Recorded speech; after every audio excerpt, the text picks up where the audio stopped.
Hello everyone, my name is Shubham Kothia from San Jose State University. Today I am representing Metacognitive Reuse, a paper from Meta AI Research that addresses a surprisingly simple question. What if AI could remember how it solved problem, not just what it solved? So when you learn to solve a type of math problem, you don't rederive the method every time. You just remember the approach. Like current AI model doesn't do this. Like they start from scratch every time. Like let's explore how this paper changes this.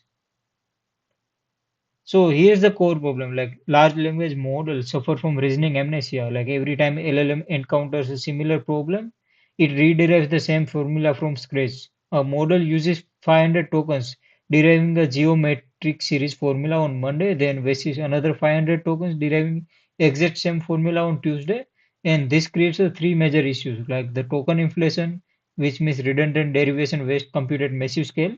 Second is context saturation, like verbose traces consume the limited context window, leaving less room for actual problem solving. And third one is the no procedural memory, like every problem feels like day one. And this is the gap we are addressing. So the solution is elegantly simple, like create a behavior handbook. The process works in three stages. First one is to solve. The model generates a complete solution with full reasoning trace.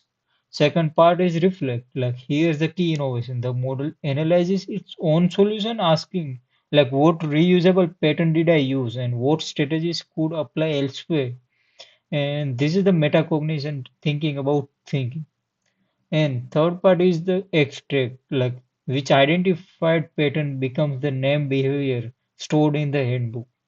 Like for example, behavior inclusion exclusion tells the model use P of A union B equal to P of A plus P of B minus P of A intersection B to avoid double counting overlapping events. And the key insight is like these behaviors are procedural knowledge. They describe how to think, not just fact to remember. A fact tells you a formula exists. A behavior tells you when to use it and how to apply it. There is the crucial difference. And once you have the behavior, there are three ways to use them. Like first one is to behavior condition inference, which retrieve relevant behavior and provide them in context as test time. Like giving a student a formula sheet during an exam, which provides a result of up to 46% fewer tokens, same accuracy. Second type is like behavior guided self improvement. So when a model fails, extract behavior from its attempt and retrieve with those lessons learned, which shows a result of up to 10% accuracy gain over the baseline. And the third part is the behavior condition SFT. So fine-tune model on behavior condition traces. The behavior gets internalized into weights, so no retrieval needed at the inference, which gives the result of 2 to 3x accuracy improvement.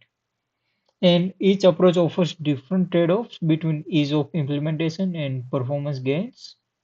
So user have to choose the three method based on their real world condition, based on their customer requirement and their service requirement.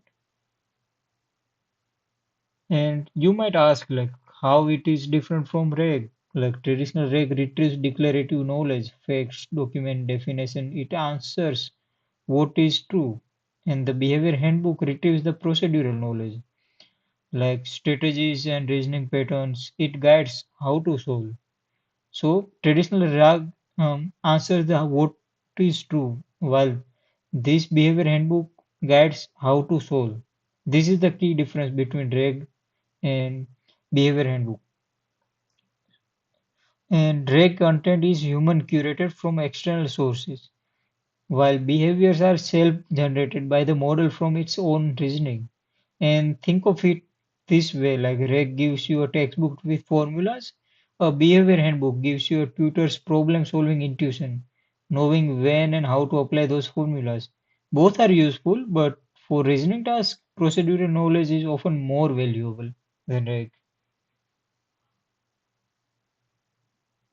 And let's look at the result.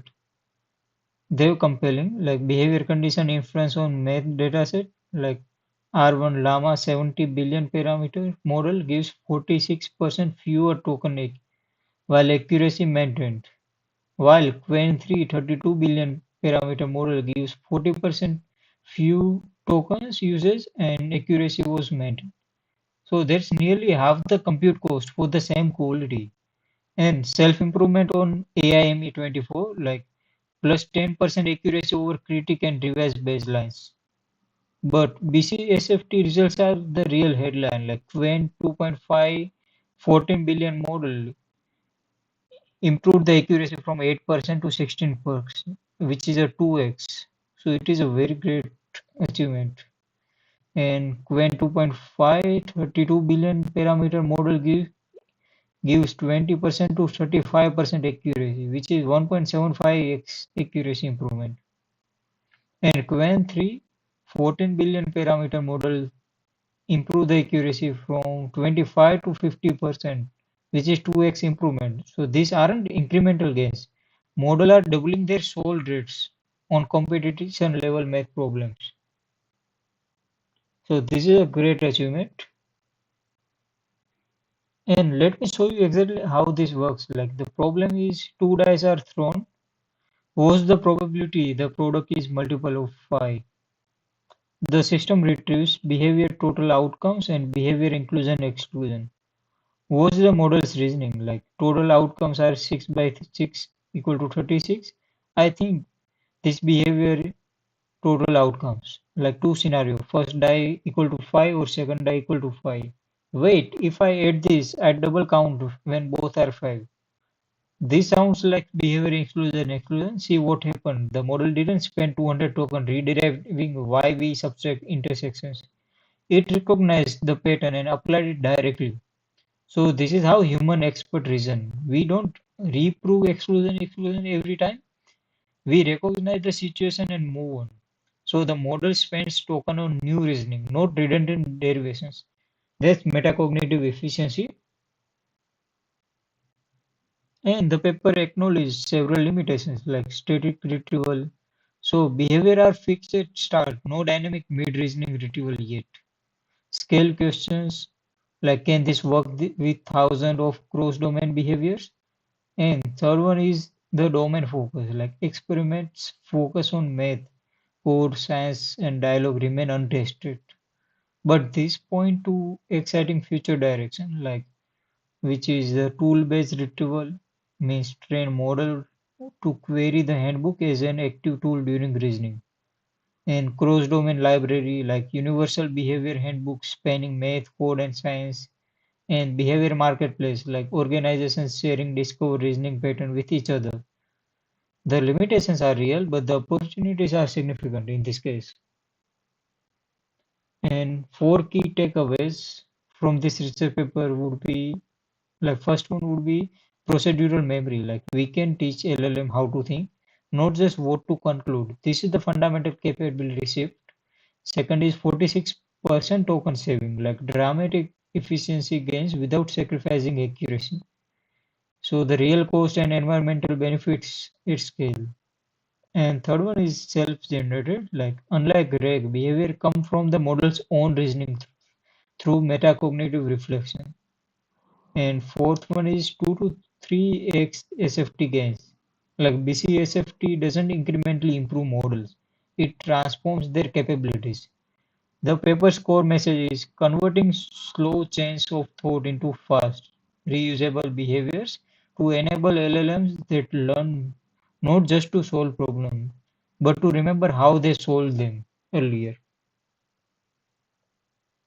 So, to conclude, metacognitive reuse represents a fundamental shift from ephemeral token streams to persistent procedural memory, and the paper is available on arXiv at the link shown. Authors are Didolkar, Belas, Arora, and Goel from Meta AI Research, and I'm Subham Kothia from San Jose State University. Thank you everyone for watching this video, and I'm very happy to take questions. So, thank you.